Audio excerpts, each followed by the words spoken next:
नमस्कार दोस्तों, मैं आपका दोस्त कनव चोपड़ा इस खंड में आपके लिए कुछ नया लेकर हाजिर हूँ।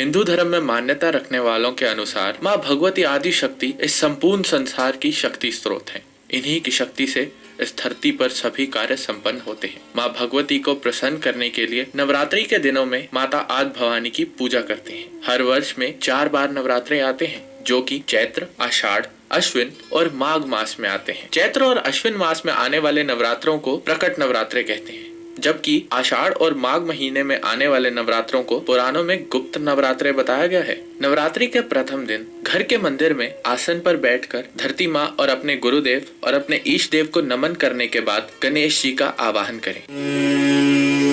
गणानां त्वा गणपतिं हवामहे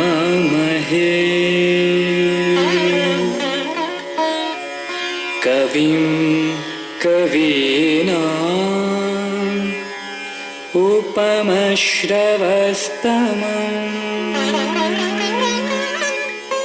ज्येष्ठराजं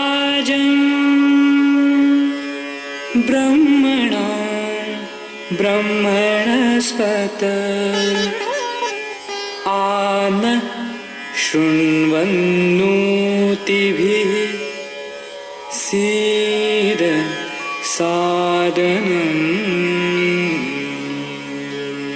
सर्वगणों के तत्पश्चात कलश की स्थापना करनी चाहिए। कलश में पानी डालें और आम के पत्ते डालें और उस पर पानी वाला नारियल लाल वस्त्र या मोली से लपेट कर रख दें। उस कलश में 1 बादाम, 2 सुपारी और 1 सिक्का जरूर डालें और कलश को जिस जगह पर रखें उस स्थान पर गंगा जल का छिड़काव करें और कलश के नीचे कुछ चावल के दानों से एक आसन सा बना दें। ये मान्यता है कि इस कलश के अंदर रखे जाने वाले जल में माँ गंगा, माँ सरस्वती एवं माता यमुना आदि पवित्र नदियों के जल का वास होता है और नवरात्रों में माता की अपार कृपा से ये जल अमृतमय हो जाता है। कलश की स्थापना के बाद हाथ जोड़कर माँ लक्ष्मी, सरस्वती व माँ दुर्गा का आवाहन करें और दीप, धूप व ज्योत जलाकर माँ के सभी स्वरूपों की पूजा करें। ओम ऐं ह्रीं क्लीं चामुण्डायै विच्चे। ओम ऐं ह्रीं क्लीं चामुण्डायै विच्चे।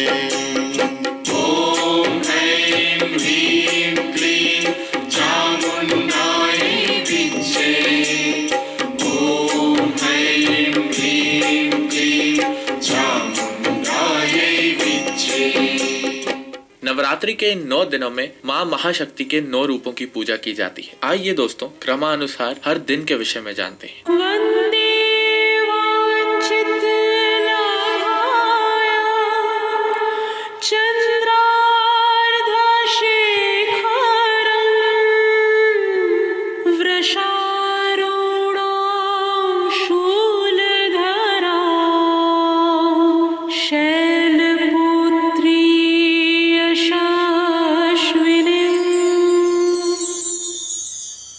नवरात्रि पर्व के प्रथम दिन को शैलपुत्री माँ की आराधना की जाती है। पुराणों में ये कथा प्रसिद्ध है कि पर्वतराज हिमालय के कठोर तप से प्रसन्न होकर आद्य शक्ति माँ दुर्गा ने इनके यहाँ तप के वरदान स्वरूप पुत्री के रूप में जन्म लिया था। माता शैलपुत्री को प्रथम नवरात्रि के दिन लाल पुष्प, नारियल, श्रृंगार की सामग्री, सिंदूर आदि अर्पित करने के अलावा इनके चरणों में शुद्ध घी जरूर अर्पण करें दोस्तों। इससे आरोग्यता का आशीर्वाद मिलता है।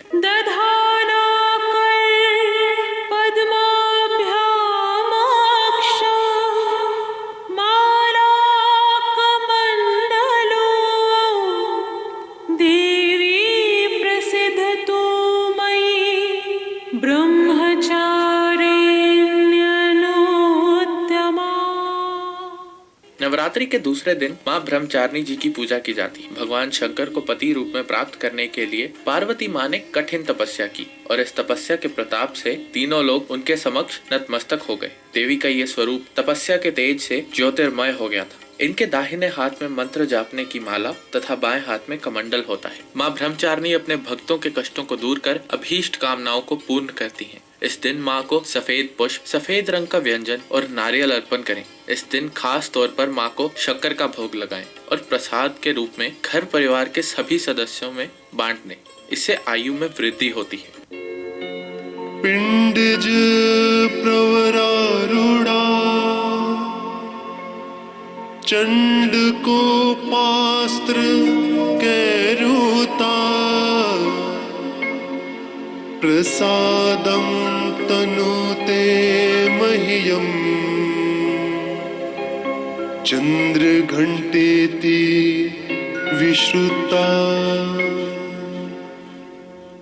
ये देवी का उग्र स्वरूप है। इनके घंटे की ध्वनि को सुनकर विनाशकारी शक्तियां तत्काल पलायन कर जाती हैं। व्याघ्र पर विराजमान और अनेक अस्त्रों से सुसज्जित माँ दुर्गा का तीसरा स्वरूप माता चंद्रघंटा भक्तों की रक्षा हेतु सदैव तत्पर होती है। माता चंद्रघंटा को दूध या दूध से बनी मिठाई और खीर का भोग अवश्य लगाएं और इस खीर को किसी ब्राह्मण को दे दें। इससे दुखों का अंत एवं सुखों में वृद्धि होती है। दोस्तों, सुरा संपूर्ण कलशम रुधिराप्लुतमेव च दधाना हस्तपद्माभ्यां कुष्मांडा शुभदास्तु मे। नवरात्रि के चतुर्थ दिन भगवती के इस अति विशिष्ट स्वरूप की आराधना होती है। ऐसी मान्यता है कि इनकी हंसी से ब्रह्मांड की उत्पत्ति हुई थी। अष्टभुजी माता कुष्मांडा के हाथों में कमंडल, धनुष बाण, कमल, अमृत कलश, चक्र तथा गदा होती है और इनके 8वें हाथ में मनवांचित फल देने वाली जाप माला है। माँ कुष्मांडा को इस दिन मालपुए का भोग लगाएं और भोग लगाने के पश्चात किसी ब्राह्मण को दे दें। इससे बुद्धि में वृद्धि होती है। ओम ह्रीं स्वाहा स्कंदमात्रे नमः।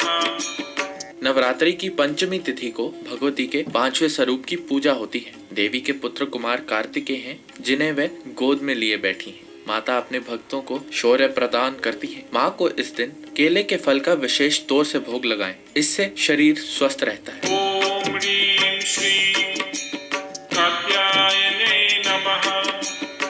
ऋषि कात्यायन की घोर तपस्या से प्रसन्न होकर माँ भगवती उनकी पुत्री रूप में प्रकट हुई और कात्यायनी कहलाई। माँ कात्यायनी का अवतरण महिषासुर वध के लिए हुआ था। ये देवी अमोघ फलदायिनी है। भगवान कृष्ण को पाने के लिए ब्रज की गोपियों ने इन्हीं की आराधना की थी। जिन कन्याओं का विवाह नहीं हो रहा हो या किसी तरह की बाधा आ रही हो, उन्हें माँ कात्यायनी की आराधना करनी चाहिए। माँ कात्यायनी को विशेष रूप से शहद का भोग लगाना चाहिए। इससे आकर्षण शक्ति में वृद्धि होती है। ओम ऐं ह्रीं क्लीं कालरात्रे नमः। 7वें दिन यानी सप्तमी को काल रात्रि माँ की आराधना का विधान है। ये भगवती का विकराल रूप है। गर्दोप पर आरूढ़ ये देवी अपने हाथों में लोहे की खड़क और खप्पर लिए हुए हैं। इनके इस भयानक रूप को देखकर विध्वंसक शक्तियाँ पलायन कर जाती हैं। माँ को इस दिन विशेषकर गुड़ का भोग लगाएं। ऐसा करने से भक्तों के दुखों को हर लेने वाली माँ उन्हें शोक से मुक्ति दिलाती है। ओम ह्रीं श्रीं क्लौं गं गौरी नमः। अष्टमी को महागौरी माँ की आराधना का विधान है। ये भगवती का सौम्य रूप है। ये चतुर्भुजी माता विश्व पर विराजमान है। इनके 2 हाथों में त्रिशूल और डमरू और अन्य 2 हाथों से वर और अभयदान प्रदान करती हैं। पुराणों में कथा मिलती है कि भगवान शंकर को पाने के लिए इन्होंने कठोर तप किया, जिससे इनका रंग काला पड़ गया था। तब शिवजी ने गंगा जल द्वारा इनका अभिषेक किया और ये गौर वर्ण हो गए, इसलिए इनका नाम गौरी कहा जाता है। माता महागौरी को नारियल का भोग लगाने से भक्त को समृद्धि एवं खुशियाँ मिलती हैं। ओम ह्रीं स्वाहा सिद्धिदात्रे नमः। नवरात्रि के अंतिम दिन यानी कि नवमी को भगवती के सिद्धिदात्री स्वरूप का पूजन किया जाता है। इनकी अनुकंपा से ही समस्त सिद्धियां प्राप्त होती हैं। अन्य देवी देवता और मनुष्य आदि सभी पद्मासनी माता सिद्धिदात्री के ही आशीर्वाद से समस्त सिद्धियों की प्राप्ति करते हैं। माँ सिद्धिदात्री की पूजा से नवरात्रों में नवदुर्गा पूजा का अनुष्ठान पूर्ण होता है। माँ सिद्धिदात्री जी को इस दिन गेहूं तथा विशेष रूप से तिल का भोग लगाएं। इससे माँ दुर्गा प्रसन्न होती है। नवदुर्गा के इस नवरात्रि पूजन के माध्यम से नवग्रह शांति भी हो जाती है। देवी के 9 स्वरूपों शैलपुत्री, ब्रह्मचारिणी, चंद्रघंटा, कुष्मांडा, स्कंद माता, कात्यायनी, कालरात्रि, महागौरी और सिद्धिदात्री की पूजा के माध्यम से क्रमांश 9 ग्रह सूर्य, चंद्र, मंगल, बुध, गुरु, शुक्र, शनि, राहु और केतु की शांति होती है।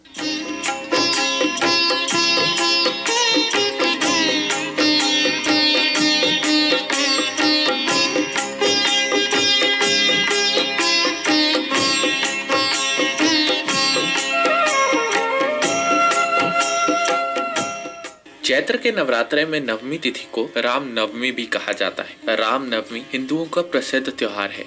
ये चैत्र मास की शुक्ल पक्ष की नवमी तिथि को मनाया जाता है। गोस्वामी तुलसीदास जी द्वारा लिखित ग्रंथ रामचरित्र मानस के अनुसार चैत्र शुक्ल की नवमी तिथि तथा पुनर्वसु नक्षत्र के चतुर्थ चरण गुरु एवं चंद्र लगन में श्री राम भगवान का जन्म हुआ था। सारा ब्रह्मांड, देवी देवता, नर आदि समस्त संसार प्रभु के दर्शनों का अभिलाषी हुए पिता महाराज दशरथ को बधाई दे रहा था और अयोध्या राज्य में उत्सव मनाया जा रहा था।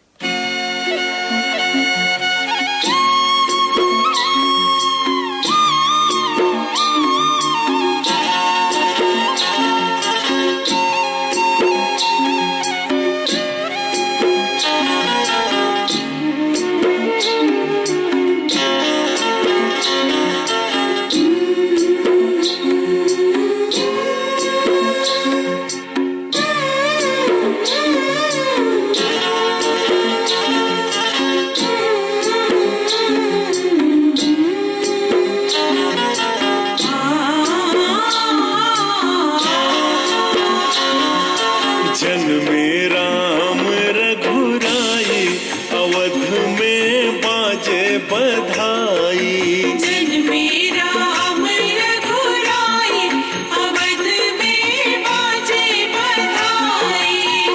बाजे बधाई सखी बाजे बधाई। बाजे बधाई सखी बाजे बधाई। जन्मे राम रघुराई, अवध में बाजे बधाई। जन्मे राम रघुराई, अवध में बाजे बधाई। जन्मे राम रघुराई, अवध में बाजे बधाई।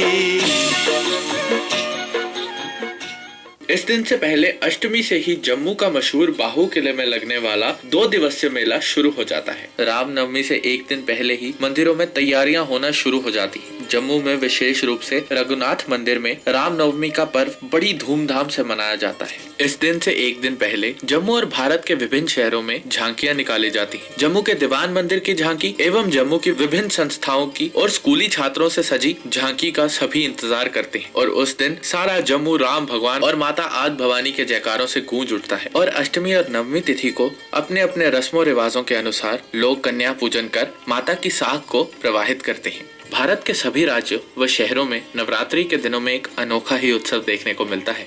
जहां माता के दर्शनों के लिए मंदिरों में भीड़ उमड़ पड़ती है, वहीं दूसरी ओर गुजरात, अहमदाबाद और अन्य शहरों में गरबा और डांडिया की धूम मची होती है। जम्मू के मंदिरों में भी खासी भीड़ देखने को मिलती है दोस्तों।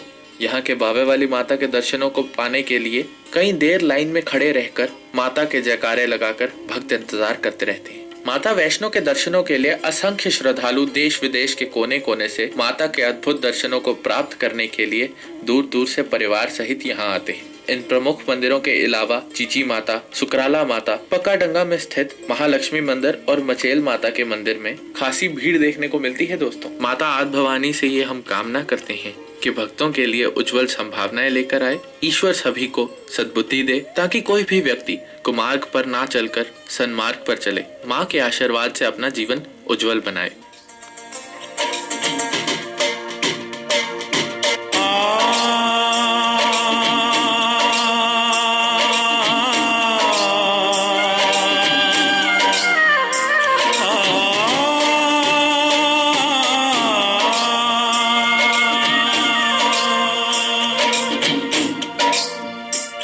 कलकतिया चलिए आई काल का रक्त दी तरे आई।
इसी के साथ आपका ये दोस्त कनव चोपड़ा से हमारे सभी श्रोताओं नवरात्रि एवं रामनवमी के पर्व की हार्दिक बधाई देते हुए और माँ से आपकी अच्छी सेहत और खुशहाल जिंदगी की कामना करते हुए आपसे विदा लेता है। फिर किसी दिन नए विषय को लेकर फिर मिलेंगे। तब तक के लिए खुश रहिए, स्वस्थ रहिए। नमस्कार।